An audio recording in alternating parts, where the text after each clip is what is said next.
Hey guys, welcome back to another video. Today we're doing part 2 of the Turbo TSX build. I'll be explaining the parts that I used to turbo it, and I'll have pictures on the screen as well showing all the different parts. I'll also be talking about some of the challenges that I went through, and yeah, that's pretty much it. If part 1 is already on my channel, so if you haven't seen it already, you can go view that if you'd like. And let's get into part 2. So now I'm going to go through the build setup with you right now. So starting off, we're just going to talk about the motor. So this is a K24A2 out of the first gen 2004 to 2008 CL9 TSXs. Um, Obviously, one of the better motors to be doing this project on. So what I have done to the motor is it is a stock K24.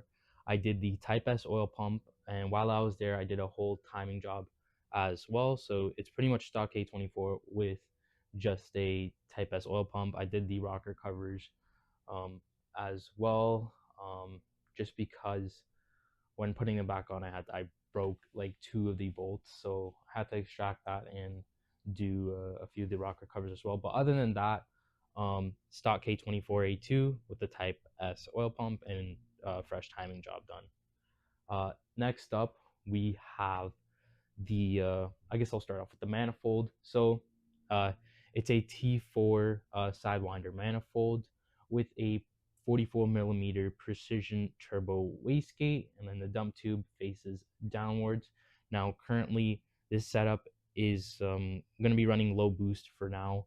On this setup, I have a Honda boost controller, but it's not set up currently, and I have a 5 pound spring um, in that wastegate. So I'm gonna just try to run that for now, and then down the future we'll see where it takes us. But trying to be very conservative with this build, considering the fact that it is stock K24. Now people say, oh, you can run 12 pounds of boost, 10 pounds of boost, you know, and yeah, you probably can on a stock motor. But I also want to maintain the longevity, and because it's just been so long, I kind of just want to drive the car and have fun with it.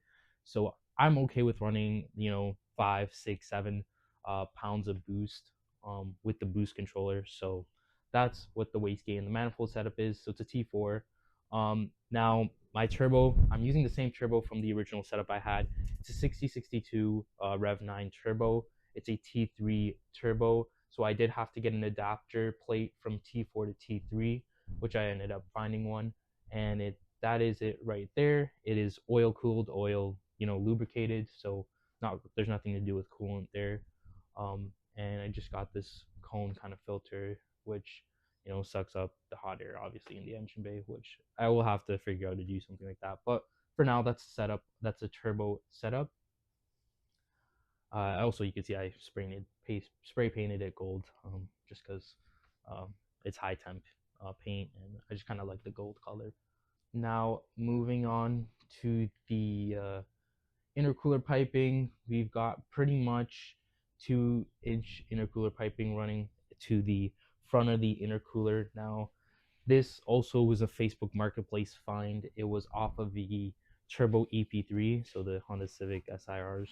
Um, this intercooler piping kit was from that, and I just kind of like, cut up some of the pieces, got it rewelded. Now, parts of it, it's pretty much complete for the most part. I got one 90-degree bend um, that I have that I kind of just want to run where the blow off valve is. So, yeah, other than that, it's pretty much um, from that kit. But I'm trying to run as few couplings as possible. So I want one where the turbo is, where the throttle body is.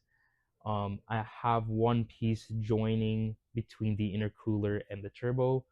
And then I have the two intercooler couplings as well. So, for the sakes of boost leaks or couplers popping off, you kind of do want to run as few couplings as possible. So those are the couplings that I'm going to be running. So mainly 2 inches, and then it goes into 3 inches for the throttle body. So that's the intercooler piping. As you can see, it is rough. I do plan on sanding them down and repainting them. I don't know if I'm gonna go with like a gray silver color or just do it black. Haven't really decided about that. Kind of just wanted to get it all together first. Next, we will be talking about the fueling. So um, currently running fuel pump setup is in the trunk, obviously, but I'm running a AEM 340 fuel pump, bigger fuel pump. Pretty good. It's been good to me so far. It's supplying enough, more than enough fuel for this setup. I got I converted it to a return style setup. So I have my feed, which is at the back of the firewall. So it's the OEM stock feed. I have a fitting that goes there into 6 amp line, and I run it tucked against the firewall back there, as close to the firewall as possible. The stock turbo setup, things were really close. So in this setup, it's actually a lot better. There's, you know, a lot of distance between the manifold and the firewall. So it's I would say a little bit more safer setup. Anyway, 6 amp line that goes into the feed, running a PQY fuel rail, which goes into 1,000 cc gram injectors. Now it's not neat 100%, but it is running, it's working, it's functional, and I know I still have some tidying up to do in the engine bay, but my main concern was to just get it running, uh, hopefully get it tuned soon, and then kind of slowly chip away at cleaning it up and making it look perfect. So, I know you might say, oh, why don't you tuck the harnesses down below and do this and do that? And I should have kind of like thought about it more when I was there, but I'll get to that later. I was distracted on some other things, per se. But yeah, 1,000 cc gram injectors, and then it's a return style setup. So I have the return part going into my fuel pressure regulator.